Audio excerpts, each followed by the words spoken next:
tell her her subjects had no bread. Do you know what she said?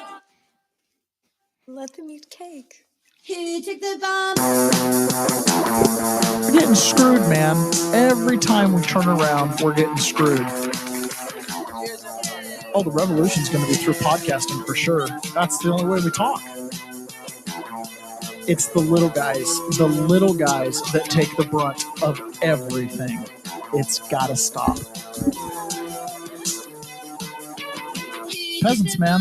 We're just peasants. Every one of us. You watch those old movies, you see the peasants in the background with the kings and queens walking around. We're those people.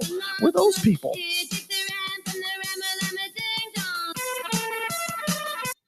Good morning, peasants. Welcome to another episode of The Peasant's Perspective. We're running without Ron. Maybe he'll join us. Maybe he won't. He'll either pop up or he won't. We'll see.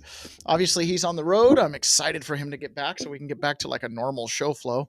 I swear I need like a laminated checklist of all the things you have to do to get the show live. And even still, we'll probably have some hiccups because we're not AI. It's just that simple. We're as authentic as it gets, as raw as it gets. So yesterday, or the last couple days, Donald Trump has been hanging out over in Scotland at his great course Turnberry. And this is a little video clip of Donald Trump walking with Keir Starmer. And he's in Scotland and he's walking to Donald Trump's house. Okay, watch this. Ooh, that's a little on that. Okay, so he's walking to Donald Trump's house. Look at the magnificence of this house. This house is amazing. And if you've ever watched, I think it's like something Downing Street where the prime minister lives, it's nothing like this. This is a beautiful, beautiful home. I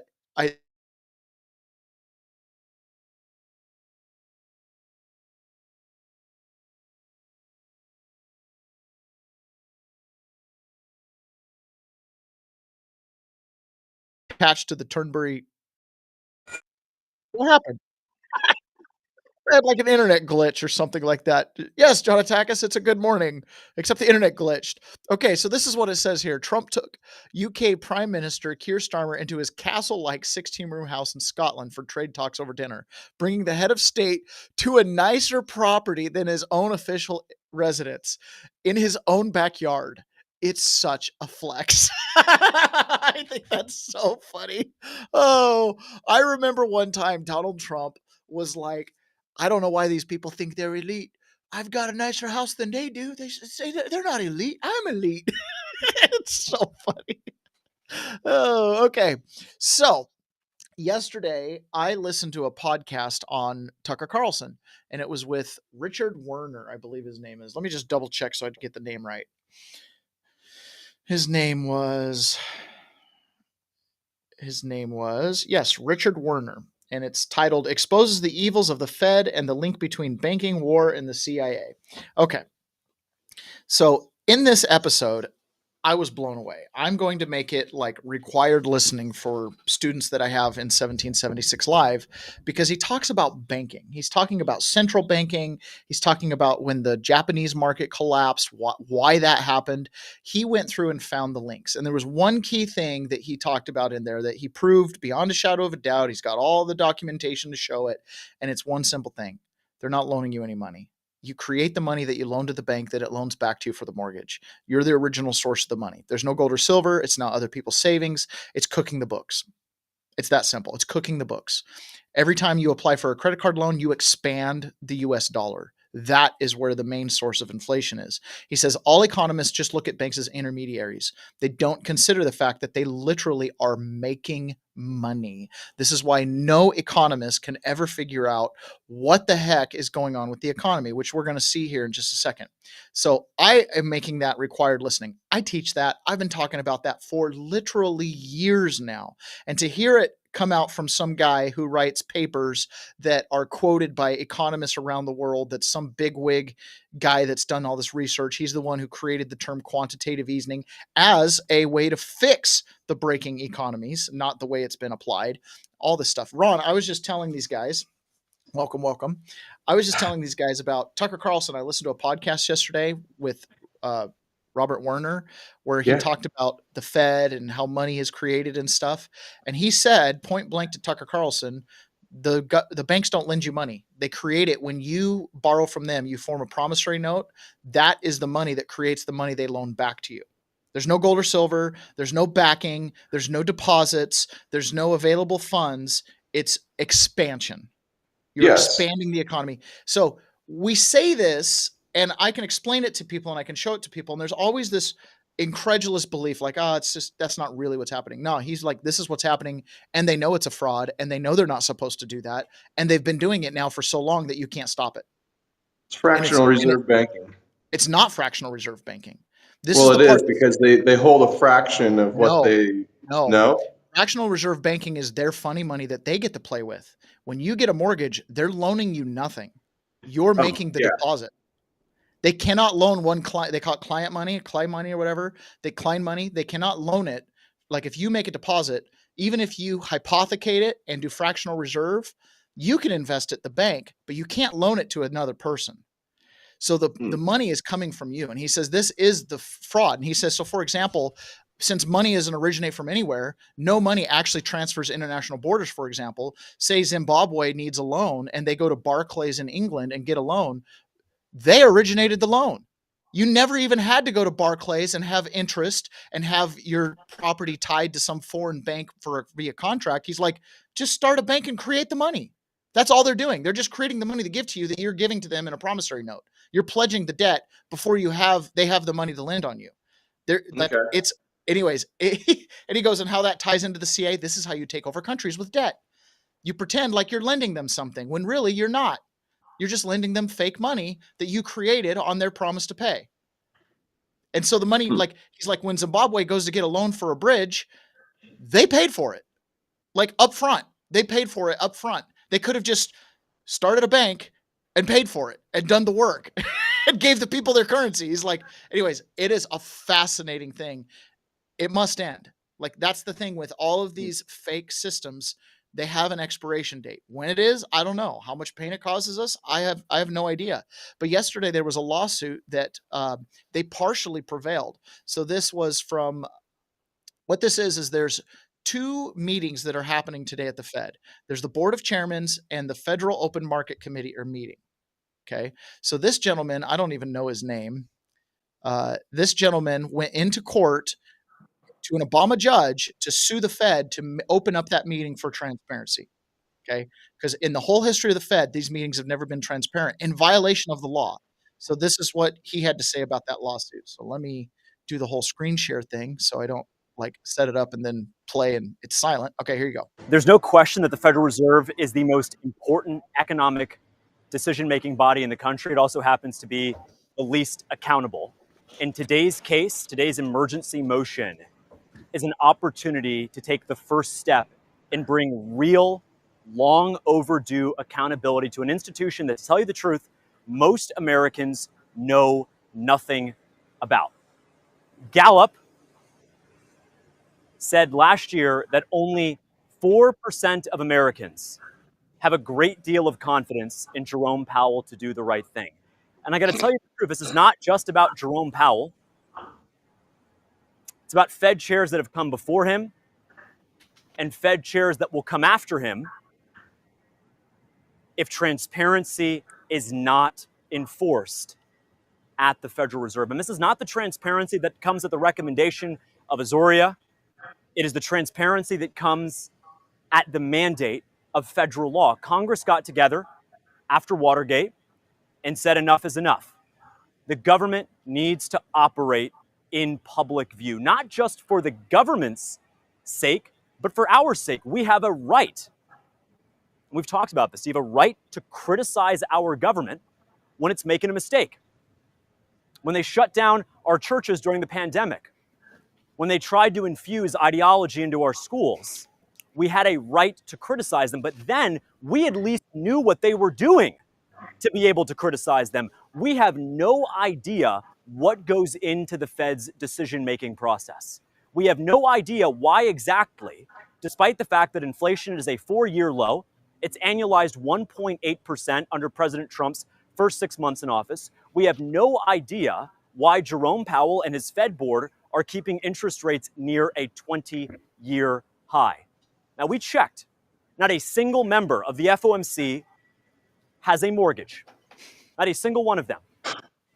100 million Americans have a mortgage. They are paying the price for this awful decision making. And all we want to do in this case is to bring a little bit of sunlight to the Federal Reserve's deliberations, because sunlight, of course, is the best disinfectant. So There's no basically what question the that court said yesterday was this private board is not subject to sunlight transparency laws, but the board of directors of the Federal Reserve is. And according to the law, and this is where they're going to have to wait and let the lawsuit play out, if the Fed Reserve Board is present, it's a public meeting. You can't have a public people that are subject to transparency sunlight laws meeting in private and be like, oh, it's private because these people are no, the public is public. We get to see. So all this operating in obscurity, the wheels are in motion now, setting all this loose, right? To come in and say, yeah, how are you guys making these decisions? Everything you put on paper in years past saying when you go low and when you go high on interest rates, you're violating right now. And we have your assistants in undercover video. Thank you, James O'Keefe and O'Keefe Media Group, saying, oh, no, they're only keeping interest rates high because Jay Powell hates Donald Trump. So you're paying 7% on your mortgage. You know, there's less buyers in the market because of affordability. Your credit card interest rates are high. Your car interest rates are high. So you're paying through the nose because, oh, you know, Jay Powell doesn't like Donald Trump. There's no factors, economic factors saying we should have high interest rates. In fact, Trump goes through and he points this out when he met with Keir Starmer, mentioning these interest rates and the disparity between Europe and England specifically and the U.S. Well, I think he has to. You had 11 cuts, you know. In Europe, they had 11. 11 cuts, and we're doing better. 11 cuts, and on every possible metric you can think, America is outperforming Europe. Cuts. In other places, they had 10 or 11 cuts, and we had none. But I'm not going to say anything bad. You know, we're doing so well, even without the rate cut. With the rate cut, it would be better. It affects our housing a little bit. Look, a little bit. We should be 3 points lower. Each point is 300. I absolutely watching Keir Starmer here just looked like, I don't know, man. I feel like a kid. He reminds me of like, what's that cartoon where there's a cartoon? Anyways, he just reminds me almost like a cartoon kid character. $160 billion. Can you imagine that? That's big numbers. Each point, 1 point of cut, is the equivalent of $360 billion in savings. That's big stuff, you know. Those are big numbers in the U.S. Everything's big. He should cut. A smart person would cut. You know, he leaves very soon, so it's like one of those things. But I'll miss him greatly. I'll miss him. I'll miss him greatly. Yes. There will be no more whipping boy. Oh, man. Anyways, I just thought that was pretty interesting.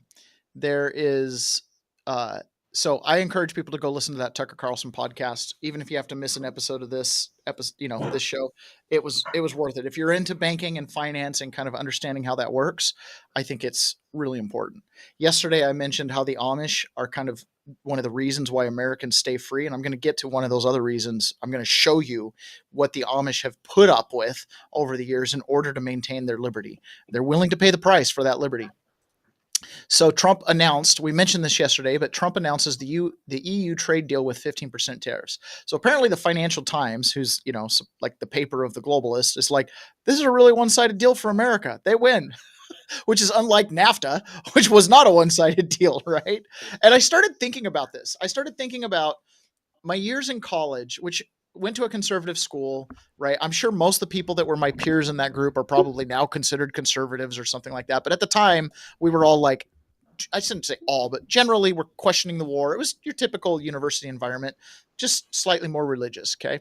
And I remember thinking and having this impression that like other countries had it better or had figured it out better. Like, you know, you go to the Scandinavian, Norway and Finland and Sweden. Oh, look, they're so much more socially cohesive. Yeah, well, they have like 0 minorities back then, right? Now they're having some serious problems. Sweden was the rape capital of the world for a little bit, you know? And I would kind of think about you'd kind of get this impression that we as Americans inherited this great legacy and these other countries are kind of continuing on with that legacy. I've since been broken of that myth. American exceptionalism is real. We are a different breed of animal. We think differently. On large, we have way more entrepreneurs and, creativity and liberty and all kinds of stuff. Our previous presidents, I think, have had that other countries are better mentality. We don't really have anything going on that special here. Let's see what China's got going. Oh, 5,000 year history. That's amazing. Oh yeah. Oh, totalitarianism from start to finish. Oh, that's awesome. What a great way to live. You know what I mean? Or you go look at Europe and all these forced economies, these social economies. Oh yeah, no, everybody's getting paid. Oh, don't look at the debt. It's like this attitude of wanting 60% taxes. It's the old wealth calling to the new wealth. There's always that old wealth doesn't accept the nouveau riche, and the nouveau riche are just dying to be accepted. That's kind of what I have seen. And I've seen that with our political leaders and things like NAFTA, where you can have the old wealth going like, no, you want globalism. You want kind of open borders. You want low regulation because it's good for them. They've got the old vested interest, the old copper mines in South America. You know what I'm saying? Like they don't want to be, yeah, for me, it felt like some of our politicians wanted to join the ranks of those people, and the only way they could do it was to accumulate enough wealth that was just not possible to accumulate individually, and so they just had to steal it. And of course, the buy-in, right? The idea that we're playing your guys' game. Yes, because remember, don't forget, we're only like England's not even separated from monarchy. Like they're still under a monarchy. I'm just saying, if Parliament had a whole bunch of huge scandals, guess who steps in? The king. You know what I mean? Like they're still under a monarchy.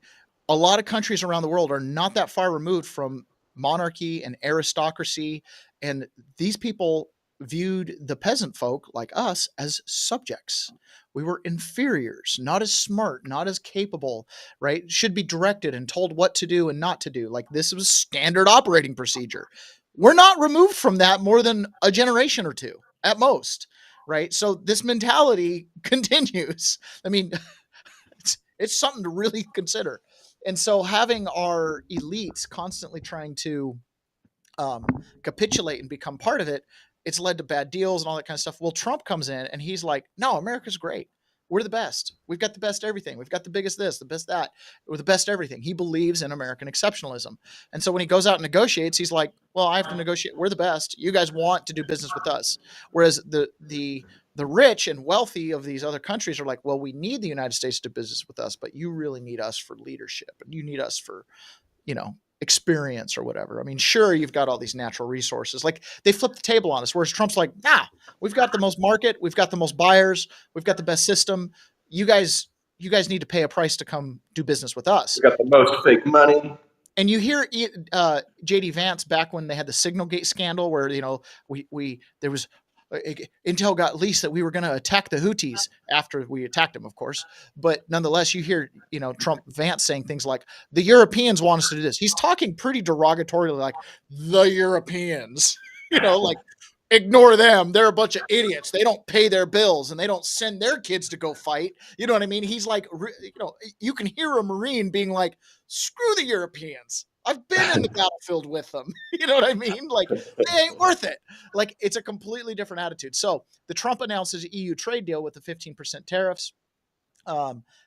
Everything I've read it here is showing that this is a pretty one-sided deal. Like it's a huge win for America and it's the biggest trade deal ever. And I think that's why it's like a couple headlines here and there. The market's reacting pretty well, but they don't really want to write it. This is like, how did the European Union let this happen? How did they let this happen? Should be a huge story. Huh? Should be a very huge story. And the thing is, it's because our market is the market that you have to sell into.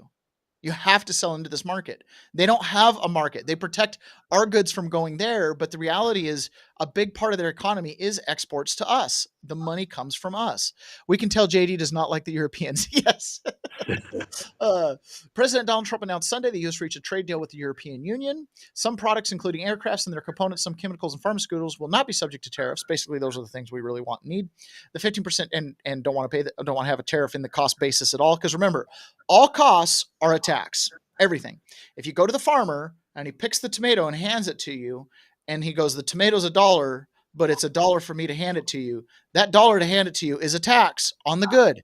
It's value add. Like if you're going to define tariffs as a tax, you have to define every single value added cost basis thing, and you can call it all a tax. All a tax, right? Everything that you pay beyond the raw value of the fruit, if you were to pick it off the tree, is a tax. So there are some things that we don't want to have taxes added. Apparently some chemicals and things like that. I'm sure those are like critical components for things we make to sell back to them. Trump said the 27-member bloc also agreed to purchase $750 billion worth of U.S. energy and invest an additional $600 billion worth of investments into the U.S. above their current investment levels. It's a very powerful deal, a very big deal. It's the biggest of all deals, Trump said. When he talks, I always think of Scott Adams with when he talks, you've got eagles and flags flying out of his a-hole. It's a very powerful deal, very big deal, the biggest deal of all. It's a good deal. It's a huge deal with tough negotiations. And that was said not by Trump, but von der Leyen said at the meeting. Okay, so European leaders react. Ireland prime member said brings clarity and predictability to the trading relationship between the EU and the US. It does mean that there will now be higher tariffs than there have been. This will have an impact on trade between the EU and the US, making it more expensive and more challenging.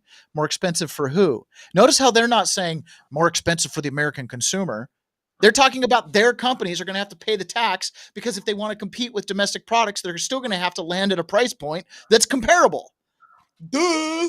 Right? It's harder for them, not for you as the buyer. What it just means is you're probably going to have more domestic options available sooner.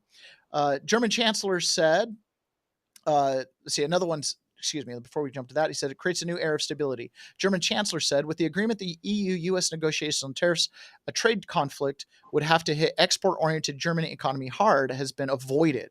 So they're like, oh, we avoided a hard hit. This is especially true for the auto industry, for which the current tariffs were 27.5, were almost half to 15%. Especially here, the quick tariff reduction is of great significance. I'm sure what happened is Volkswagen figured out that they couldn't price their cars competitively at 27% tariff. That was probably the magic number where you're now the most expensive car. You know what I mean? Yeah. And so dropping it down to 15% puts it in the realm of compatibility.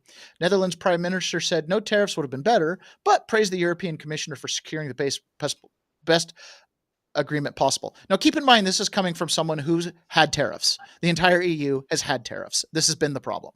They're one way. So it would have been better if we got no tariffs to the US, but all right, they figured out our game. Literally, Trump's like, yeah, you guys do tariffs. Why don't we? Oh, you guys are Americans. You're dumb. Nah, not this guy. He said the deal underway, this is from the European Commissioner from Netherlands still, brings clarity for our business and brings more market stability. So it just goes on and on. Lots of good praise for the deal. Really good. Happy to see it. And this is Gary Baker, editor at large, talking about how Trump has completely flipped everybody's understanding of tariffs. Because remember, back in April when Trump was announcing the tariffs, oh, freak out, we're going to have a huge recession. Even Bill Maher is eating crow right now going, I thought we'd be in a recession or depression right now, and the stock market's doing great, and every indicator's doing great. Jerome Powell, do you mind lowering interest rates? So here is Jerry Baker. In danger of proving the truth of an old joke about economists, which is that an economist is someone who sees something work in practice and explains why it will never work in theory. Trump is challenging the theory that tariffs are terrible for the global economy. I'm with David. I was a skeptic. I still am. I still think we'd be better off without tariffs. But you have to say, so far, the tariffs that we have, which are significant, exactly as you say, Martha, they're not as significant as the ones that he initially proposed in April, but they are really big. The total average tariff now in the US is about 17, 18% as a result of this EU deal. It was 2 to 3% before Donald Trump became president. A lot of people said that would be a disaster. It hasn't been a disaster. Bill Maher's right. The economy is growing. Inflation is stable. The stock market is booming. So I think Donald Trump is demonstrating not only that he is a very, very good deal maker, and this deal with the European Union is an extraordinary one in those terms. It's an incredibly one-sided deal. It's like, you and me doing a deal and you end up owning all of my personal property, Martha. It's an astonishingly one-sided deal. I like hearing that. It's nice to hear it's a one-sided deal our direction for once. Not that, but it's also the kind of deal with the tariffs that's in place that are high enough that they will produce more revenue for the US, probably produce some more investment in the US, but low enough that they don't do so much damage to the economy that people thought. It is a remarkable success. The panicans, right? The panicans. Oh my gosh, Trump's going to kill everything. He's going to drive us to a recession. It's crazy. It's crazy. And here's the thing. There's a direct line between the president's desk and your dinner table. I've said this many, many times. This has been a theme. It's one of the reasons when I explain to people why I started the podcast. It's because I've spent my whole adult life since college. Once I came into understanding of kind of the general way of how politics and power and regulation, how it all works. And I was like, oh, there's a direct line from the president's desk to your dinner table. That is no more clear than this example right here. This was a Fox, an NBC 13 news story about tomatoes. Smith Tomato Farm has been a fixture here on top of Chandler Mountain in St. Clair County for about 60 years. Chad Smith says he's seen a lot of changes over the years and not in a positive direction. Less than 20 years ago, there was over 10 farms here on this mountain. Now there's barely 5, probably going to be 4 within a couple years. And as another 20 years goes by, there's going to be less and less. Blake Thaxton with the Alabama Fruit and Vegetable Growers Association says the U.S. agreement with Mexico, first set in the late 90s, was meant to protect U.S. farmers, but it wasn't working. There's been loopholes that the Mexican tomato producers have taken advantage of and continue to price dump or lower the prices below the cost of production. That is NAFTA. Here in the United States and in Alabama. If they send the tomatoes over and it's supposed to be a set price and they need to move tomatoes, well, they may just give a load of bell pepper for free for them to take the tomatoes. So it's never really worked. Now, without that agreement, the U.S. has a 17% tariff on tomatoes from Mexico. So a lot of these tomatoes will actually be going out today. Smith says he's already seeing a more level playing field. It's only been 2 days now, and we've actually have a lot more calls of people having interest in doing business. And the price hasn't even changed. Food security is national security, and we need to be able to produce our own food here in the United States. So what he's saying is immediately, as soon as the tariff hit, within 2 days, their business was going up. They were getting calls, right? And they haven't changed their price or anything, but just being able to reduce the number of tomatoes that come in or setting the price of those tomatoes at least comparable with theirs. Restaurants that order millions and millions of tomatoes, right? Because when you go to McDonald's or you go to Wendy's, those tomatoes did not come from an American farm. They came from a Mexican farm, right? But they're the big buyer of tomatoes. Imagine if this company got the McDonald's contract. That's a big difference. So all of a sudden, when those Mexican tomatoes are 17 cents more a bushel than your tomatoes and you're buying millions of bushels, you're like, maybe we'll give the local guys a shot. Because at the end of the day, business and the buyer, it's just all about price. Of course, they're going to go to the cheap goods. Especially if you can artificially make them cheaper than cheap, aka slave labor in China or child labor in Bangladesh. You know what I mean? If you can make it cheap, business is going to be drawn to that. It's amoral. That's the unfortunate part. Until humanity wakes up and sees it for what it is, like we do, because it affects us, it's all amoral. Lower price is good. Well, lower prices equal jobby. Oh, hold on a sec. The Henry Ford idea. You have to pay your employees enough to actually buy the thing they're making. They're your primary market drivers. Yeah. I love it. I love seeing the little changes like that. It's very encouraging because there is a lot of doom and gloom out there. There's a lot of things to be very discouraged about. This is Laura Ingraham talking with, this is one of those financial guys that spends all of his day in the gym because he's rich now. Right. So I looked at this. I'm like, why is a fitness guy talking about finance? Turns out he's like CEO of something. Oh, I'll go ahead and share it with you. Now for each. There's a report that tariffs have netted $20 billion now for each of the last 2 months. Thoughts on tonight and where we are? Well, Laura, you summed up what most economists with big degrees can't figure out. It's simple. Donald Trump has the Midas touch. He promised to make America first. He promised that we would be winning so much that we would get sick of it. I don't know if we're there yet. But look, the numbers don't lie. I mean, the Dems said the tariffs would kill us. The comedian said it. The talking head said it. The economists and the bankers, they were all wrong. But the numbers are the numbers. We have budget surplus, first one since 2015 of $28 billion. That's just real money. We have manufacturing jobs coming back. We have Donald Trump going to the Middle East and Japan and across the world, bringing in $5 trillion of new business. He used the tariffs to negotiate that. He's generated billions of dollars of new federal funds for the American people and our country without taxing the people. Every indicator's up. Jobs are up, stock market's up, crypto's up. The Dems are down, okay, but the American people are winning. That's what he promised. And I expect this guy that has the golden touch that most people cannot think this simple is going to change America for the best. If we get Jerome Powell out of the way, we will certainly go into the golden age. Wow. Every indicator's looking good. Just got to get interest rates down. I still contest that the whole thing's rigged for failure, right? I mean, this is the whole thing of like, get out now, get out now. Like, it will come crashing. But the whole thing of the golden age is about assets. It's about having the things that make life great.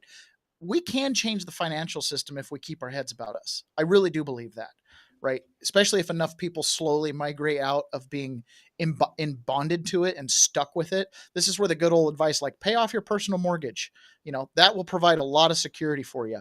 By the way, in the podcast with Tucker Carlson, Mr. Werner was talking about the Midwest and Kansas and the loans to farmers in the late 40s and early 50s and how it created, like, there was actual starvation in America, and it all had to do with these loans that had been issued out of no money, and the banks were consolidating all this inventory and property and tractors and all kinds of stuff. Anyways, we had talked about that with your family. He reiterated that. He was like, that was the first time that America saw what Andrew Jackson was trying to fight against happening, was the central banking and the creation of money without the asset. It makes perfect sense. You build a house, you're gonna value add to land. So let's go ahead and create the value of the house prior to the house existing. Does that make sense? So it's like loaning on the gold that you're going to get out of the mine, but then eventually you give them the gold, and now the debt and the credit match up, and now that new gold is in circulation. So it makes sense when you're making something new to be able to basically futuristically finance it as if it was already made. The problem is when I go to buy a used house, I'm not making a new ounce of gold or a new single family residence. So I, in theory, should be borrowing money that's already in the system that was put in when the asset was made one Instead time. of creating new money. Not 47 times. You see what I'm saying? Every time you go to buy a house, it's as if it's this new asset. Well, imagine if you're like, let's collect all the gold coins. And you're like, where's the trillions of gold coins that I financed that don't exist? That's basically every time you buy and sell a house, there's a new creation of money for that asset that is not new. That's the problem, right? So it's one thing to do it once, to speculate and like lend on speculation and create the money early. That conceptually you can kind of get there, but to do it over and over and over again, it's like taking a 35 ounces of gold, or $35, which used to be an ounce of gold, of being like, well, I'm going to create $35 and I mined this ounce. And you're like, okay, great. And then when I go sell the ounce to you, it's like, well, let's create $35 more. Well, now there's $70 in circulation, but only 1 ounce of gold. Well, let's create $35 more. Well, now there's 105 ounces in circulation, but there's still only 1 ounce of gold. Do you see how we go from $35 an ounce of gold to $3,000 for an ounce of gold? And there's still only one gold coin. Do you see how that is? Like, you can't do that.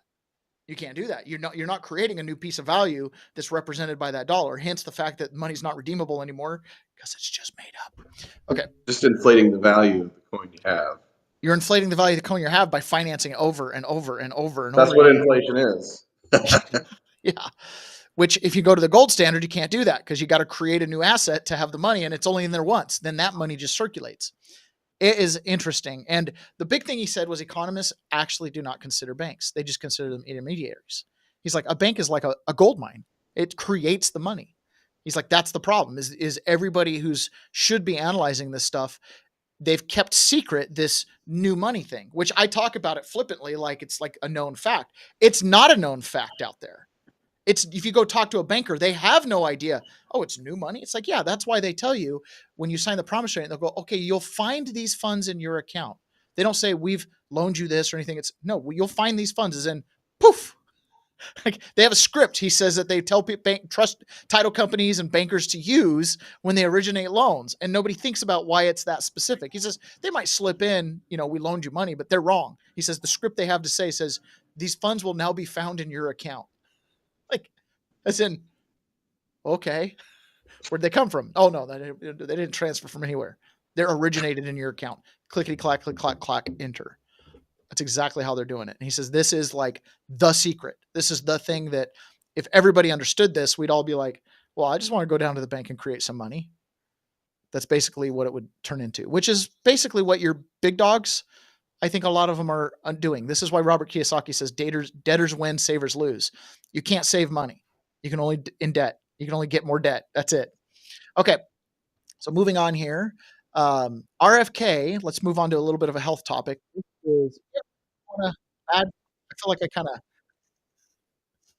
Oh, I feel like I'm kind of it's hard for me to participate when I'm remote. I really don't like being remote.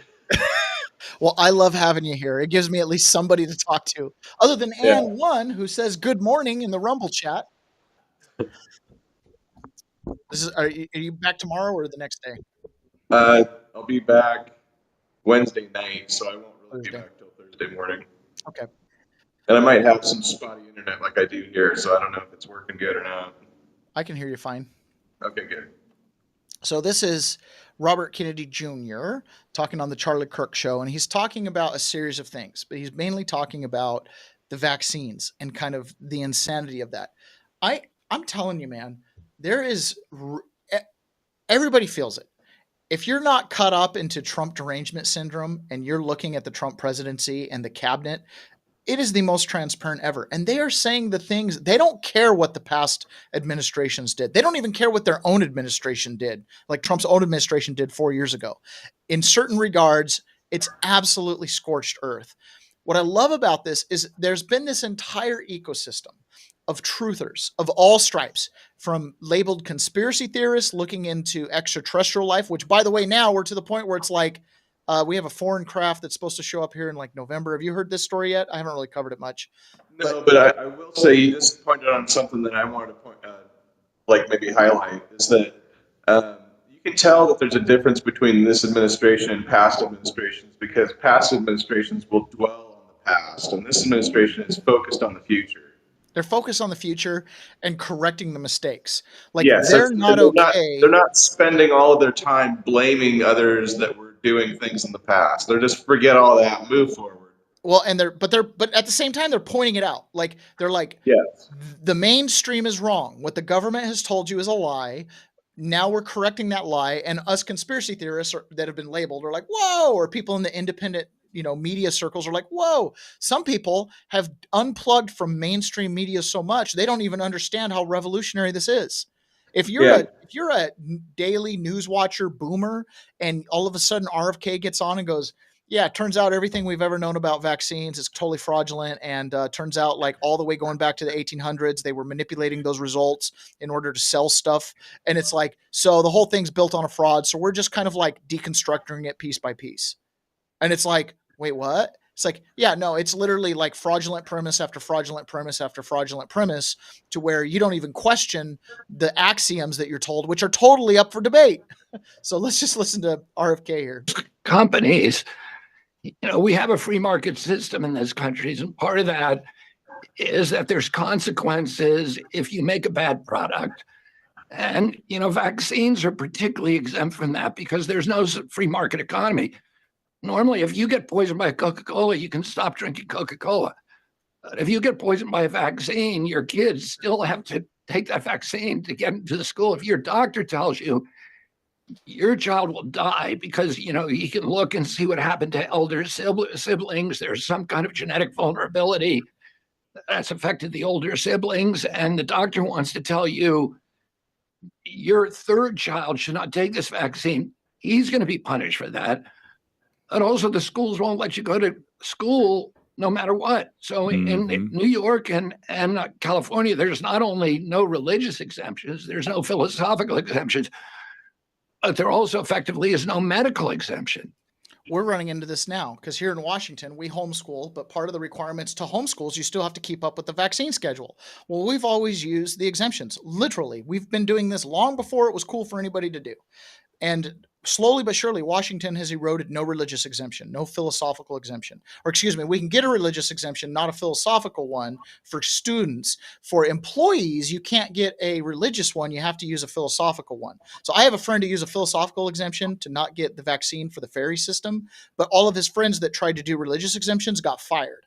But then in the public school system, there can be no philosophical exemption. There can only be religious exemptions, but they have to be signed off for a doctor. So now you have to go to a doctor to explain your religious beliefs, who, by the way, as a matter of educational dogma, are atheist, right? They're agnostic on the topic of religion. So now your religious belief in their medical practice is akin to cookery, right? I mean, it's like, how many crystals would you like to heal your cancer? Is their mindset here? Oh, so your religious belief says that you're not going to get polio, so don't take the vaccine. You're crazy. Like, so in Washington, the insurance carriers tell the doctors that they are not allowed to sign off on a religious exemption at a bare minimum because they shouldn't be interpreting religion. Okay, that's being benevolent to the reason the insurance companies say no to doctors signing off on the religious exemption. And So the people that there was a, I can't remember what the stat was, but there were a lot of people that signed up for religious exemptions. They were all denied. All of them. Washington denied every single one. Yep. But you could sneak in on this philosophical one. They hadn't quite figured out how to beat people who actually read research papers. You know what I mean? But if you just believe in Sky Daddy, oh no, that's crazy. So anyways, we had to hunt down a doctor that doesn't take insurance, that has an active medical license, blah, blah, blah, blah, blah. And they're like, oh, I'd be happy to do it. It's basically all I do nowadays. It's like, oh my gosh. So let's continue on here with Robert Kennedy. So these kids, it's mandated, and because it's mandated, there's no market forces that tell you, that allow you, if you don't like the product, if you have reservations about it, you can't stop using it. You got to take it anyway. So the things that, and then, you have, of course, the mainstream media is bought and brain dead when it comes to these issues. They will not criticize, they will not report vaccine injury. He just called the media bought and brain dead on these issues. The Congress is very with the. So you have none of the market forces that apply that make other products safe. There is zero incentive for these companies to make them safe. They don't get punished for it in the market. They don't get punished for it in the court. And so, what we're going to try to do is to make sure that the parents who do get injured get compensation, that they get it very quickly, and they get it without the kind of adversarial impediments that have now been erected over the past 40 years. I mean, if they can make the vaccine companies accountable to courts and individual lawsuits that can build upon each other, because one of the downsides of the vaccine injury court now is, say I come in with a kid that's vaccine injured and they took the X shot and the X shot causes Y disease. I mean, it is cut and dry. I go in, I prove my case, everything's there, the science, the doctors, the experts, boom, I win a settlement, because you could sue them. Well, then you come in and you're like, hey, my kid took the X shot, my kid took Y disease, everything's the same. So you come in and you go, hey, referencing that case, here's another case that's identical. Give me a summary judgment, or let's just, let's get to trial. I've already got it. They go, what are you talking about? You have to start over from the beginning. You can't use anything in precedent. You can't use anything from prior cases. So even if they come in and definitively prove, which they have, by the way, continuously, every new case is like it's the first time, it's completely a novel injury. You have disease Y? Oh my goodness, that's interesting. You just settled with 19 people in a row.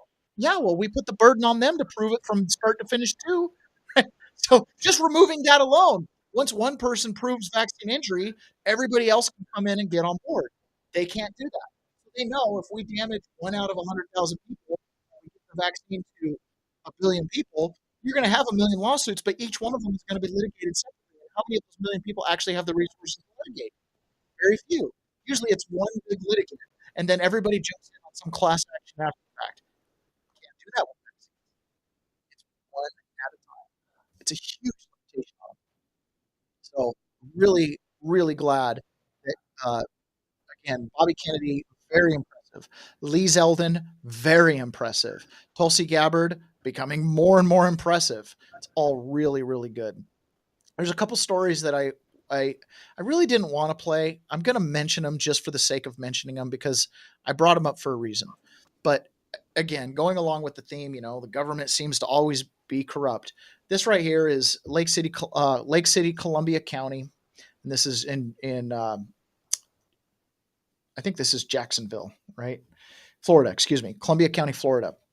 And this was a family that was taking in foster kids for CPS. Man, I don't even really want to share it. It just is dark, but let's just say they were keeping the foster kids in cages and they were abusing them, sexual, physical, everything. And they had quite a few kids, 9 children they were foster caring for in this little double wide. How does the system allow that? Simultaneously this week, there was another child that was in foster care that had been taken from his father, right? Removed from his father during divorce proceedings. So it's another one of those nasty he said, she said situations where, custody is removed and they've got to figure it out. So he's in Child Protective Services. So during the day, this kid goes to a daycare of sorts, like a daycare thing for other foster kids before they get farmed out at night to wherever they're going. He had a doctor's appointment, he had a scheduled visitation, supervised visitation with the father. So the CPS worker picks the child up from the care facility, goes and does the 1-hour visit with the father, and then rather than return to the care facility and return the child, decided to go run errands. Go to the store, buy food for their own kid, left the kid in the car, kid died in the car, hot car. CPS worker. This was in People magazine, ran an article on it. Gateway Pundit had a piece on it. What do you do? What do you do? Oh, I just thought I'd go grab groceries and leave the kid in the car. You're supposed to protect kids. This is like, leave your kid in the car at Walmart and see how that goes. You'll come out to a broken window. Enough Karens are going to, you can't even leave a freaking dog in the car nowadays. That's why everybody lets you take dogs in the buildings, because they got tired of dogs dying in the parking lot. No, you leave a kid in the car, you're getting CPS called on you. What the hell? And so what happens when CPS is doing it? I contend that every harm that we inflict upon each other, that the government comes to punish you for, they inflict those harms in spade. Oh, you did damage to the U.S. Capitol. How many front doors did you break in and coming after us? You did more than $2 million in front door damage on various residences around the country. You know what I mean? How much trauma did you inflict on 1,600 people and their families and their neighbors? And, most of those congressmen, trust me, they weren't traumatized. They were probably read in on the project. You know what I'm saying? Like, that's talking, like, you want to talk about interfering with commerce? I was convicted of civil disturbance with furtherance of interference of commerce because Safeway had less gas receipts on January 7th than January 6th. Oh, could it be the blockades that you set up around the town and the military occupation you installed? It had to do with the 2-hour event the day before. No, you had a surge of business and everybody was getting out of town on January 7th, right? Oh, but you interfered with commerce. You shut my business down. You closed my bank account. You know how many J6ers lost their businesses totaling way more revenue than Safeway lost in gas sales on January 7th in Washington, D.C. So, yeah, exactly. You leave a kid in a hot car, who are you going to call? CPS. Why? So they can leave your kid in a hot car. Unbelievable. So, dour subject. Didn't really want to touch on it. But that's what, we need law enforcement. We need these systems, but they also have to be of the highest ethical standard. I mean, I don't know the solution.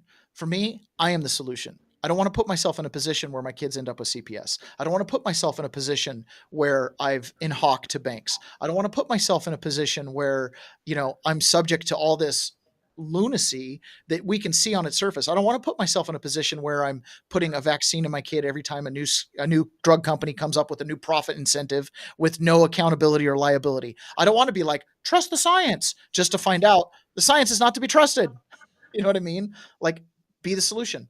This is Megyn Kelly. The science is being weaponized against us. It's being weaponized, as well as information. So this is Megyn Kelly going all the way back to the WikiLeaks info when they leaked the John Podesta email and the DNC stuff. WikiLeaks exposed innocent people's info. So of all the things that could possibly happen and all the things that could be exposed are there's private people's info.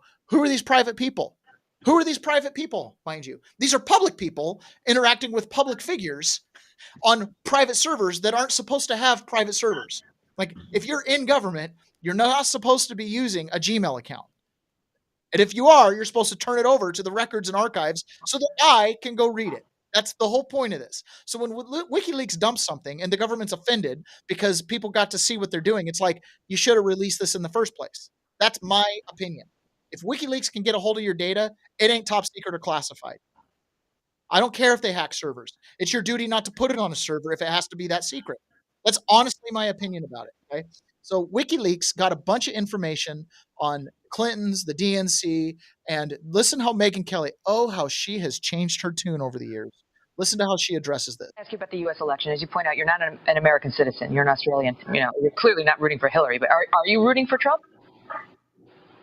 No. I mean, if we have good information on Trump, we publish that. If we have good information on Hillary, the Democrats, we publish that. It is a bit concerning, the allegations that by the Clinton campaign that everyone is a Russian agent are really disturbing. Why is that? Well, because bizarrely, Hillary Clinton, the Democrat, has positioned herself now to be the security candidate. She's powered up with the neocons responsible for the Iraq War, and she's grabbed on to this kind of neo-McCarthyist hysteria about Russia and is using that to demonize the Trump campaign. The Trump campaign has all sorts of things wrong with it, but as far as we can see, being Russian agents is not one of them. Some people have asked us, when will you release information on Donald Trump? And of course, we are very interested in all countries to reveal the truth about different candidates, you can understand. But it's really hard for us to release anything worse than what comes out of Donald Trump's mouth every second day. I mean, it's part of his charismatic appeal that he speaks off the cuff. Basically, they're like, look, just listen to the guy. Like his private communications aren't any different. He says everything out loud. Unlike Hillary Clinton, who goes to a Wall Street meeting and is like, you have one thing for the public and one thing for the private. I'm working for you bankers, but I'll tell the American people whatever it takes to get a vote. She's saying this. It's in her speech transcript, in her emails. So he's like, you release that. That's pretty damning. Trump ends up referencing that in his big, the world's being run by cabal speech, references that specific email where she's like, hey, I have a public policy and a private policy. I have the public policy for votes and the private policy for bribes. You know what I mean? It's like, he's like, I don't do that. So when Julian Assange says that, it's like super obvious. But think about Julian Assange going back, well, the accusations that Trump's with Russia is horrible, but we find no evidence of that. We don't see anything of that. You know what I'm saying? Like, hello, for those of us that have been on the outside looking in, we've been seeing this since the beginning. It's incredulous to believe that Donald Trump is a Russian asset or an agent. There's just no connecting sinew to that stuff. Even Paul Manafort, who ended up going to prison, what did he go to prison for? Oh, he showed some Ukrainian, not Russian, some Ukrainian that may or may not have Russian ties, some internal polling from the Trump campaign after it was old enough to have been replaced by new polling. Okay, so you showed them polling. Yeah. And what did it show? Oh, Trump had a shot of winning. Okay. And was it like up to date and current? Have any top secret information? No. Did it have personal identifying information of the people that were polled? No. So it just was like an opinion poll. Yeah. But he showed it to a Ukrainian who may have had Russian ties. Oh, you got to send him to prison. Oh, he's got to go. Cannot let that guy out. I mean, heaven forbid someone forward you a Rasmussen poll. You know what I mean? Like, what are we doing here? These things get leaked all the time. I mean, how many times do you see headlines? Internal polling shows. Did you just leak? There's no burden of classification on that. You know what I mean? Like, what are professional leakers. Yeah, it's wild. So, and I like this going back to Anderson Cooper. You have to remember the media right now. Pay attention, everybody. The media is trying to run away from what they did. Let's go back and listen to how they premised this entire Russia collusion narrative. Begin tonight with the president saying today that the Russia investigations are a form of mania cooked up by President Trump's opponents in an effort to undermine him. But it wasn't. By the way, those exact words are being used on the Epstein hoax. Identical. And Trump's like, and it's the same dang people. In 10 years, we're going to be like, yeah, it turns out Trump had nothing to do with Epstein. It was all Bill Clinton. And why did they bring that out? Well, they'd pretty much run the Hillary Clinton thing to ground, and she was about to go to jail for treason. And so we decided, we don't want to break the seal in the Clinton family. Let's run this one out. President Trump who said that. It was Russian President Vladimir Putin in his annual end-of-the-year press conference in Moscow. Putin praised President Trump, saying he has made a number of fairly serious achievements, and Putin called the Russia investigations delirium and madness. This is all dreamed up by people who are in opposition to Trump, so as to make sure that everybody thinks that what he's doing, what he's working at, is illegitimate. As you know, United States intelligence agencies are unanimous in this conclusion that Russia launched an unprecedented attack on the American electoral process during the 2016 presidential campaign and are almost certainly going to try to do it again. Okay. Unanimous, certain, Russian launched an attack on the United States. Okay. And Putin's like, this is drummed up by his political enemies. So who's vindicated? Who's vindicated? Putin. Oh, Putin. Oh, he's a good guy now. He tells the truth. No, I'm just saying he's like, that's stupid. And honestly, saying the truth sowed more discord because Anderson Cooper's like, even Putin doesn't believe the lie. Can you believe this? Putin's not listening to CNN. Like, it's just nonsense. A clear threat to national security and American democracy, something the leader of a country under attack surely would want to address. But tonight there's new reporting from the Washington. So they're already pushing for Trump to address and counterattack Russia. Okay. Washington Post that says not only does President Trump continue to reject evidence of Russia meddling to support him, he doesn't even want to hear about it. Epstein? Are you asking about Epstein again? Good gravy. You're wasting my time. Russia? Russia? We just cut a tax. We just dropped taxes for Americans. Why are we talking about Russia? Imagine the insanity that Donald Trump had to live through, where every other question coming from mainstream credible journalists is about nonsense. Nonsense. You know, I mean, how do we address this latest gaslighting? I don't know. Donald Trump, how many virgins do we need to throw into the volcano to prevent World War III? What are we talking about throwing virgins in the volcano for? We're not doing that. Well, if you don't do that, there's going to be World War III. You've got to go attack the Russians. You know, it's like, no, we don't have to do any of that. We need to raise tariffs, it's reestablish the American economy, but the Russians, you know, it's like, where are these people coming from? They're nuts. But the gaslight, I mean, you could play clip after clip. They did this for a decade. They did this for a decade.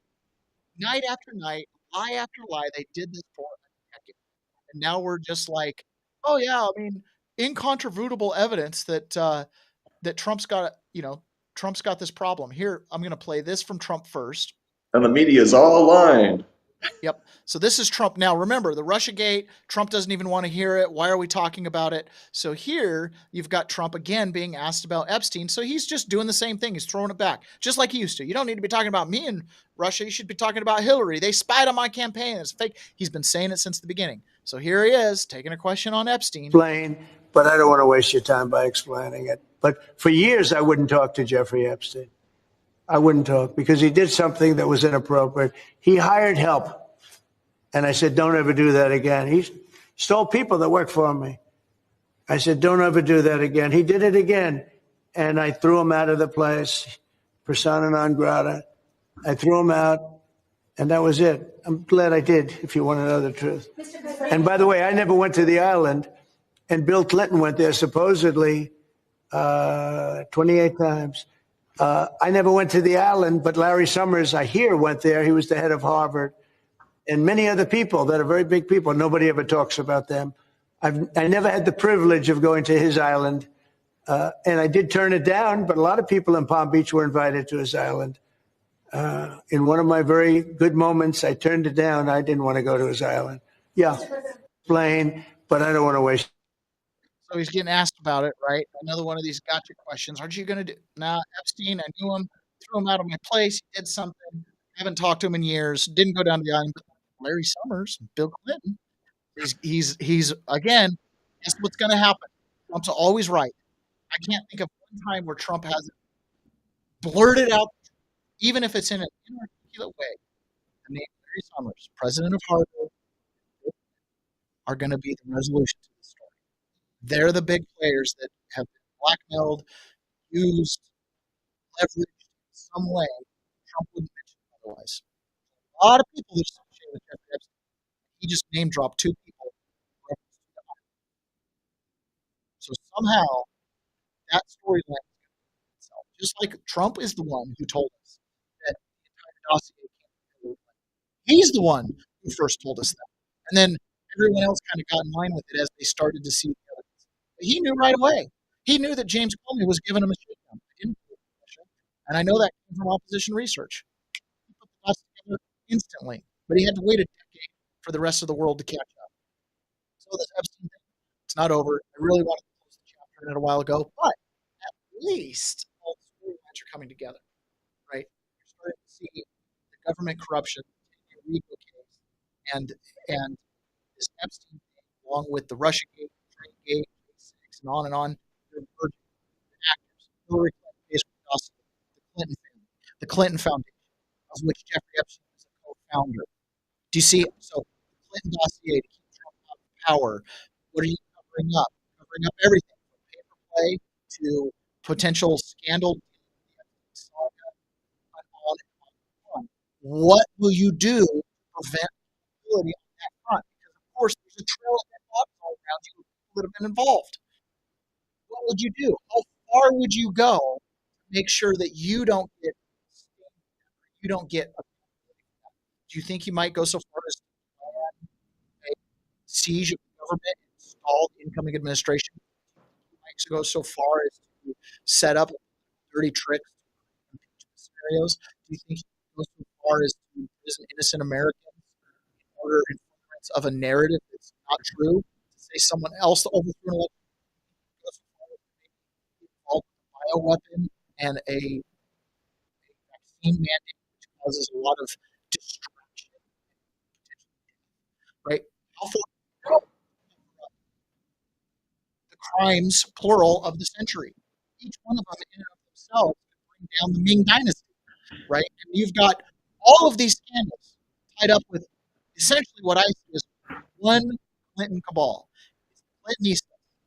Whatever Obama plays in there, it has to do with covering up for Clinton or someone else. Like, it all stems from this very, very that anybody into 3 seconds, their corruption goes back to the very beginning in Arkansas.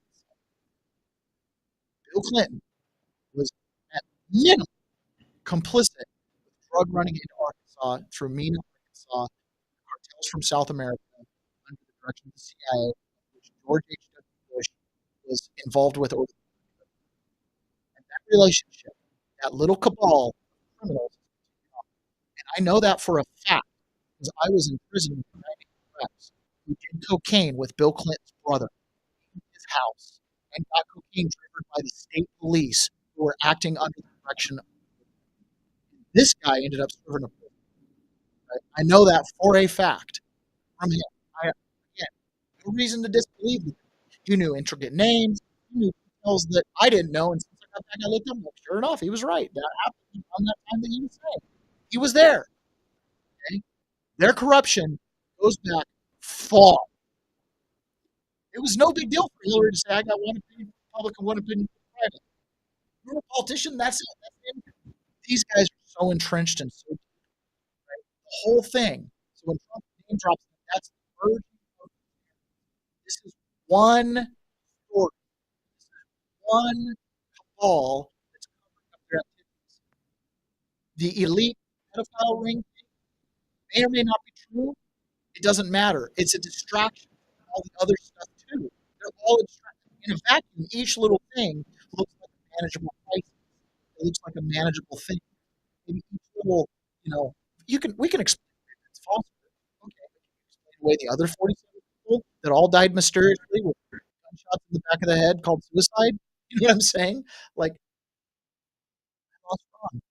anyways, it's all one thing. Here is, I actually don't know who this guy is. Jason something.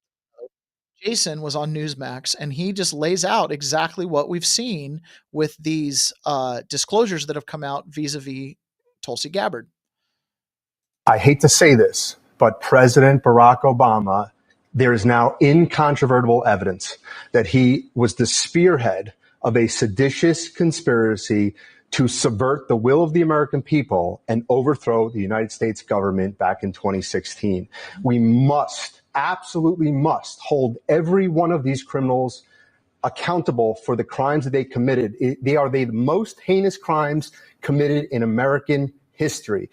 James Comey, John Brennan, Clapper, Rice, Biden was in the meeting in July 28th in the Oval Office. They briefed Barack Obama on Hillary Clinton's plan to, quote, tie Trump to Russia collusion lies.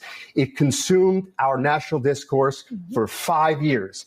It undermined a sitting, duly elected president. It sabotaged administration. It framed a three-star general. It destroyed and ripped this country apart. We had a constitutional crisis, the likes of which I don't think any American can fully comprehend. It is atrocious, and every single one of them must be held accountable. Yeah, and of course, there's been a debate on the Peasants Pod living room as to, how far should Trump go in his retribution. And I just he needs to hold the people who did the bad things accountable. It's that simple. There is no mercy here until justice has been administered. Their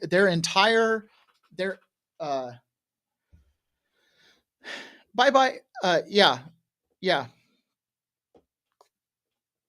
Don't forget who told you to walk to the Capitol building, then sucked you into got OT prison. Well, I made all those choices myself. I don't blame Trump for any of that at all. Play the two-party like a fiddle. Yeah, whatever. I mean, it's the Hegelian dialectic. We talk about it all the time. So the accountability for these people, there has to be. I understand, well, you don't want to get in the habit of prosecuting presidents. You did it. This isn't the first thing. We don't want to disrupt. No, you have to. This isn't the first time. If you don't punch the schoolyard bully in the nose hard and quick, he's going to keep picking and picking and picking. If all you do is go, you're not going to do it again, are you? Yeah, I won't do it again. And then the next day, guess what the bully's going to do? Do it again. You've got to finish it, right? I don't know if Barack Obama goes down. I don't know who. I have low expectations. I've said it many, many times. But there has to be legitimate accountability. Keep in mind, I got a 7-year, 3-month prison sentence for what amounted to 12 seconds of pushing at a gate. 7 years, 3 months. George Santos got a 7-year, 3 months prison sentence for what accounted for $50,000 in credit card irregularities that could have been construed as fraud. Okay, pretty significant. Now, this has nothing to do with the Epstein scandal directly that we know of yet, but this is Rick Grinnell talking about the Kennedy Center, America's theater, and he's on the board of it, and so is Pam Bondi, and they found something really interesting. And again, this just comes down to it's all around you. These people have to be held accountable. Our great new CFO went through the 24 and 25 budgets of the Kennedy Center and found $26 million in phantom revenue, fake revenue. It's criminal. We're going to refer this to the U.S. Attorney's Office here. We're lucky enough to have the Attorney General on the board of the Kennedy Center who heard all the details today. She heard the details. And this is unacceptable in America to have a fake revenue of $26 million fraud on previous donors. It's fraud. It's pedantic. It's pedantic for these people. It's so common and so prevalent that even the Kennedy Center in one fiscal year could launder in $26 million. What's not corrupt? What's not got problems? I'm the first to be like, look, I don't know the solutions here. I don't know how to fix every little thing. I don't know. Do you get rid of the Kennedy Center? Do you arrest the former CFO? I mean, what was the money for? Questions. But clearly, if the Kennedy Center is laundering $26 million, what do you think the Smithsonian's doing? It was closed for 2 years, right? It still got $100 billion out of the CARES Act. $100 billion. I may be wrong. It was $100 billion. Either way, ridiculous. They were closed. On and on we go, right? Oh, it's what it's all usual, right? Here's another one. Again, patently obvious criminal activity.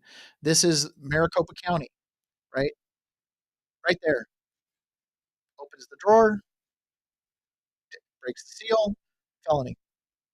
Doesn't matter what she did. Oh, opened another drawer, broke the seal, felony. They're just committing felonies right now. They're just totally compromising your elections. Whatever those machines do, you can't certify them. They're uncertified. You broke the seal over and over and over again. Right? Oh, took out the reprogramming the memory card. Oh, drops him off on his desk, where now he takes them. Oh, look, he's plugging the memory cards from the voting things into his computer. Oh, look, broke another seal. Look, the seal, took it off, just removed it. Oh, but he's putting the sticker back on. Don't worry, folks. Don't worry. Carrie Lake did not have the election stolen from her. Like, this was inconsequential. Oh, broke another seal, felony. Do you think this woman right here with the hair bun knows she's making like major felonies and like a 10-year prison sentence just for breaking the seal? Oh, broke the seal. This is the most sacred thing in our democracy. No big deal. You're not even watching this. Here you go. Break the seal. Okay. Woman's breaking the seal. Okay. I'm sorry that I went through this all without you guys seeing. So she's breaking the seal. It's a felony right there. Felony. Okay. She's taking out the memory card. Now watch what she does. She walks over here and she puts the memory cards down on his desk. And then he reaches up and takes the memory cards. So he's going to grab them in a second here. Oh, now he's breaking the seal. She's breaking the seal. Excuse me. Okay. So she's breaking the seal. You see that? And she's putting it back on. She's trying to put it back on there. Okay. Another seal broken. Another seal broken. Oh, now they're gathered around the computer. He's doing something. Supposedly he plugged the memory cards in. Maybe she plugged them in. I don't know. Oh, there you go. Okay. Fraud. Every single one of these people. Okay. So what do we do? It's in our face. And it's been this way the whole time, by the way. Whole time. Been this way the whole time. So what are you going to do? Oh, we can't punish these people. That wouldn't be fair. It's like your sacred franchise of voting right there. Can't certify those machines. There's no way you can count on that election in any way. Why? How do you know it affected it? How do you know it didn't? How do you know it didn't? Why do we make a rule that says you have to have those machines certified, sealed, et cetera, et cetera? Why are you supposed to hold the code in escrow and they don't? So nobody can examine the code. You can't tell me that they didn't commit fraud. All the evidence points to the fact that they did. Only your belief that they didn't is what is supporting that. It's the faulty premise, right? And it's the same thing. How do you know the Kennedy Center isn't laundering money for El Chapo? You can't prove that he did, and they got $26 million in Ghost Phantom. How do you know that that's not laundered in from foreign dignitaries to pay off other groups and other, it just goes on and on and on. Can't prove otherwise. Here's an interesting tidbit, just so you guys understand how deep things can potentially go. In August 2008, shortly after Epstein began serving an 18-month jail term in Florida, the Zorro Trust claimed a winning Powerball ticket. Now, in 1776 Live, we talk a lot about trusts and the power of trusts. This is just an example of how powerful trusts are on obscuring true ownership. The Zorro Trust claimed a winning Powerball ticket purchased at a convenience store in Atlas, Oklahoma for $85 million jackpot, receiving approximately $29.3 million after taxes, a lump sum. So this is right after Jeffrey Epstein started his 18-month jail term. Epstein had a financial entity named Zorro Trust, which he used for donations to politicians in New Mexico, where he owned a property called Zorro Ranch. The timing of the win, one day after Epstein's incarceration, began on July 1st, 2008, and a reported, quote, computer glitch that delayed the televised lottery draw fueled suspicions of fraud or money laundering. How much you want to bet that was a payoff for Epstein to stay quiet in that last prosecution? Crazy. It's in your face. It's clearly in your face. I didn't know that lottery tickets could be bought by trusts. They can't. They just are named the beneficiary of the trust of the lottery ticket. But the point is there you go. Another example. For those of you that are 1776 Live aficionados, that's the power of a trust. Okay. That's the power of a trust. For those of you that are upset that there's no transparency, well, that's the power of a trust. Okay. President Trump delivers on his campaign promise. So this is someone that I've mentioned before. This is Matthew Lohmeyer, who I know through private affiliation and circles. He and I have spoken, I think, once, maybe twice. But either way, I consider him a kindred spirit and a friend. My name is Matt Lohmeyer. I was an Air Force F-15 pilot, and I was a commander in your newly created U.S. Space Force. I am also the first veteran of the Space Force because under the Biden-Harris regime, I was fired from my command and lost my pension for criticizing DEI trainings that were rampant in the military. Those trainings are still dividing our troops, and thank you for saying you would fire those few woke generals who are a big problem. They're gone. I'm going to suggest that it might, in fact, require ongoing oversight and a persistent, consistent, watchful eye within the Pentagon to ensure this monster never returns to the Defense Department. Will you consider establishing a special task force, office, or position to ensure that these monsters never return to the Defense Department? You know what I'll do? And I'm pretty good at this stuff. Sometimes you get it wrong. I'm going to put you on that task force. I think it's good. Not going to do better than him. I'll put you on. We're not going to get better than him. You're right about it. You're right. 100%. Thank you. Couldn't happen to a better guy. He went up to ask that question, and Trump decided to put him in his administration. And yesterday, or actually it was 2 days ago, he was confirmed. So here you've got President Trump delivers on his promise to his campaign promise. Matthew Lohmeyer is our new Undersecretary of the Air Force. He's now the boss of the people who fired him. I love it so much. Anyways, very, very cool.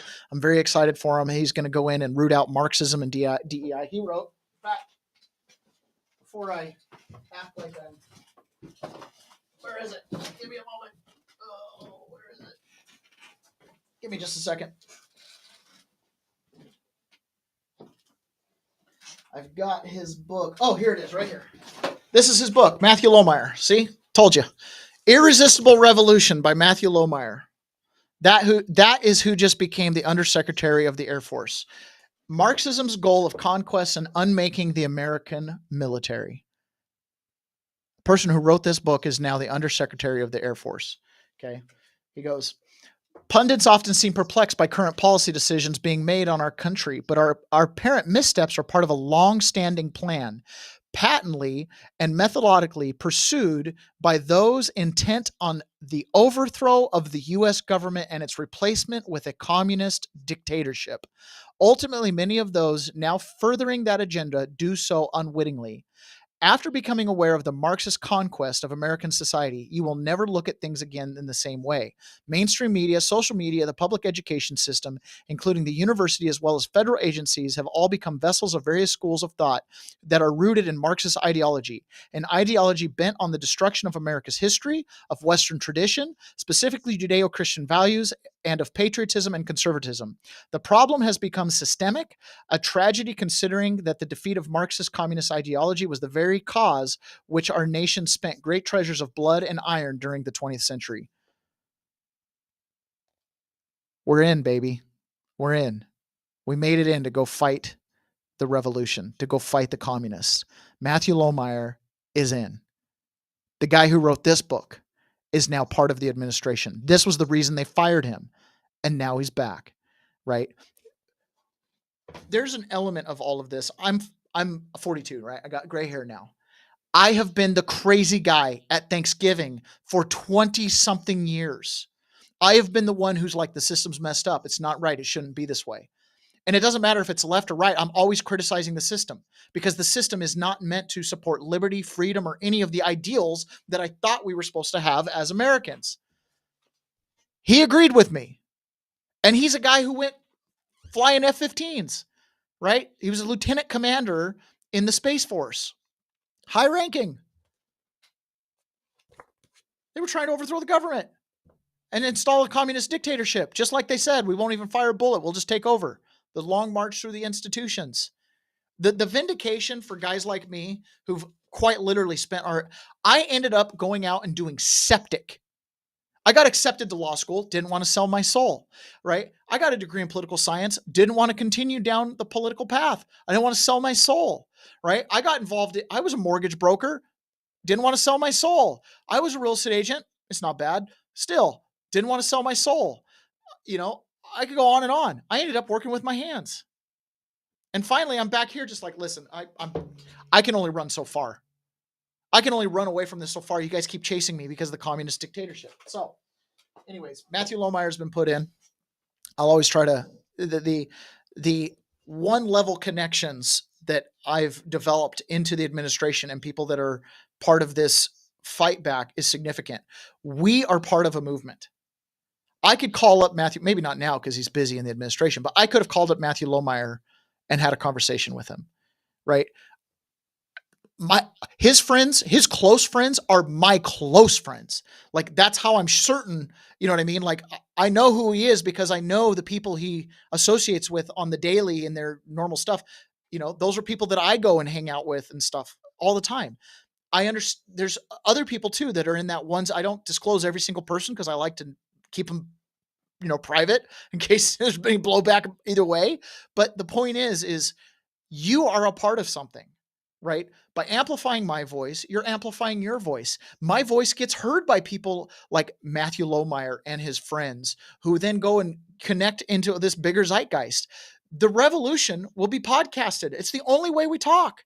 It's by doing this. It's by coming out and sharing this show, joining up with programs like 1776live.us that offer real solutions for you personally, so you're not subject to the whims of democracy, as we call it, or even worse, the heavy hand of a communist dictatorship that he saw firsthand being implemented by our military itself.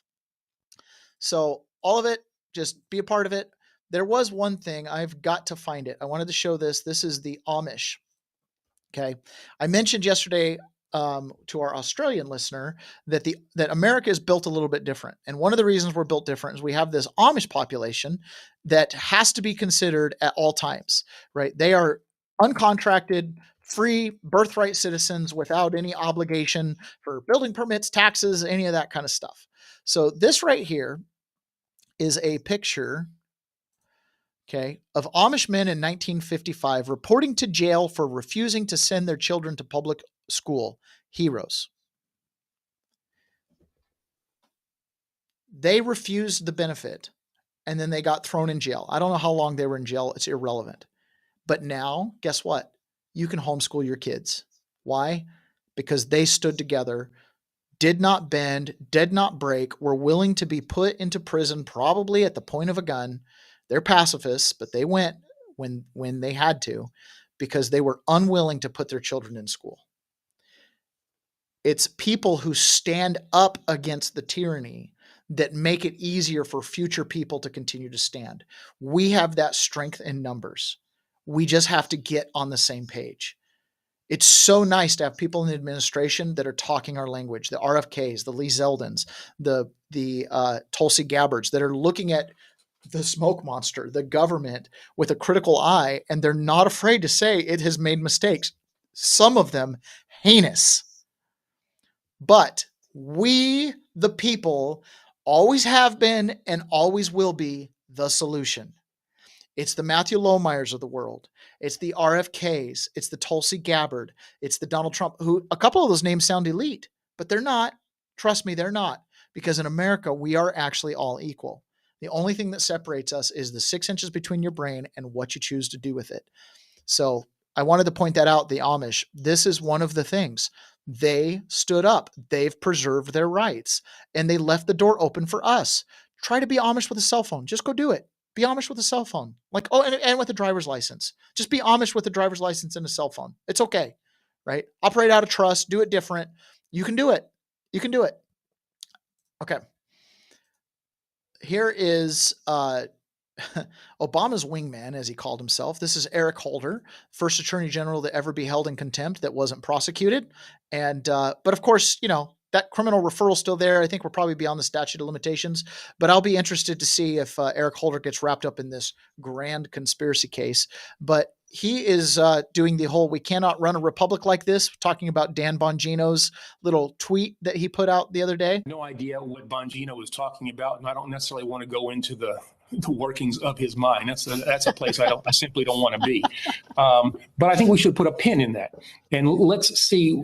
Okay, when we finally get to what they will call the resolution of this matter, has the matter been resolved in a way that's consistent with what he is saying, which sounds kind of like a neutral way in which they are looking at these matters. And we'll see if, in fact, they did that. We'll see what the results are. This notion in that statement that we're not politicizing things, it runs headlong into these bothersome things called the facts. Mm-hmm. This administration has used the Justice Department, has used the investigatory power of the Justice Department to... Fast and furious IRS targeting of conservatives, How many other? I mean, come on, Eric Holder, really? You're weaponizing? The Republicans are weaponizing government. Target political opponents of the president. I mean, you've seen Donald Trump talk about a whole range of things, most ridiculous, to talk about the possibility of indicting, prosecuting for treason Barack Obama. I mean, you know, these are dangerous kinds of things that this president is talking about. And I'm really concerned that this Justice Department, under Bondi, under Patel, will do things that are inconsistent with the traditions of the department and put at risk the lives and well-being of many people in this country who are, for whatever reason, politically opposed to or take political positions that are inconsistent with the desires of this president. I mean, I have no idea risk, Eric what Holder, by not stopping the cabal when you were in charge, right?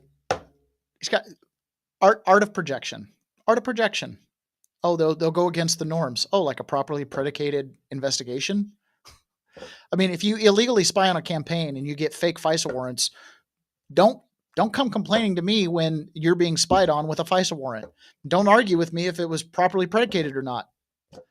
Or a secret court. I don't know. They just spy on everything. What do you want me to do about it? You had power. You didn't do anything about it. You used it. So you left the tool for your predecessor. Should have got rid of it. Sorry, lost your chance. I don't know what you want me to do here. You guys weaponize government, and then you're like, oh, they're weaponizing government. Wicked will slay the wicked. My job is to not get involved. Okay? That's my job, is to not get involved. I'm just going to, from the peanut gallery, we'll just give our support to Matthew Lohmeyer. If you're inspired to go and make a difference, clearly, you know, I'm part of the GOP locally, team captain or whatever they've made me. Yeah, I'm trying to get involved and make a difference because I am the solution. But as far as stuff like that, it's like, FISA, that's your guys' deal. There's someone else doing that. Steve Bannon says this, and I think he's right. I think it's about time. We should probably see something. It'd be really nice to see some politics of it all. Also, Eric's got a lot to say about the Tulsi Gabbard situation. We got to get on with it. Let's stick the landing. How about a couple of perp walks in the next couple of weeks? I think people will feel a lot better if they saw somebody cuffed and you know, a grand jury indictment. Politics of it all. Also, Eric's got a lot to say. Oops. Yep. We'd like to see somebody cuffed, a grand jury indictment. It'd all be so nice. All right, guys, that is it for the show today. I am going to go onto private and continue chatting there. If anybody follows me into private, we can have a fun little discussion through the chat or whatever. Otherwise, I'm just going to set it onto private.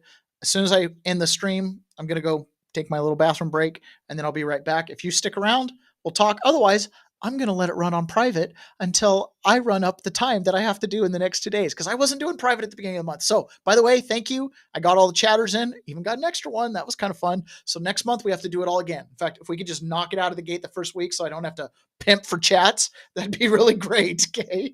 And you guys did great watching the number of hours they requested and all that kind of stuff. We went above and beyond on some of that. I was really happy with the results. In fact, just... you know, so you guys know, it's not on the computer so I can show you, but we've had 26,546 downloads, which is super exciting, especially considering that's coming from 313 followers, which I'm assuming there's some people that aren't following that watch the show based on those numbers. We've got 227 hours streamed this much, hours watched this month. And we had our 21 out of 20 chatters, which, you know, the 20 chatters kind of blows my mind. I know there's more of 20 of you that listen every single day. So make sure at least one time you come into Rumble, do the live chat in the morning. I know it's a pain in the butt, but, you know, East Coast, it's 9:30. Figure out a minute to get on there into Rumble and do it. I know the YouTube listeners, which we had quite a few YouTube listeners today. In fact, more on YouTube than Rumble. I've heard it's a better stream. I have nothing to do about it. Rumble's in the program. It's, you know, to me, Rumble's kind of the free speech home for stuff like this. YouTube's just like, it's a non-starter as far as long-term. So anyways, and just got a couple more hours of private stream, or another hour and 20 minutes of private stream we're supposed to do. So I'm going to try to do some of that today. Appreciate you guys joining me as always. No outro. I'm just going to go straight to private. And those of you that are in Rumble Premium and can stick around for the private show, I'm happy to have you. We'll chat for a few minutes, but I'm going to take a quick break. But either way, we'll talk to you guys that are not joining us on the private side again tomorrow.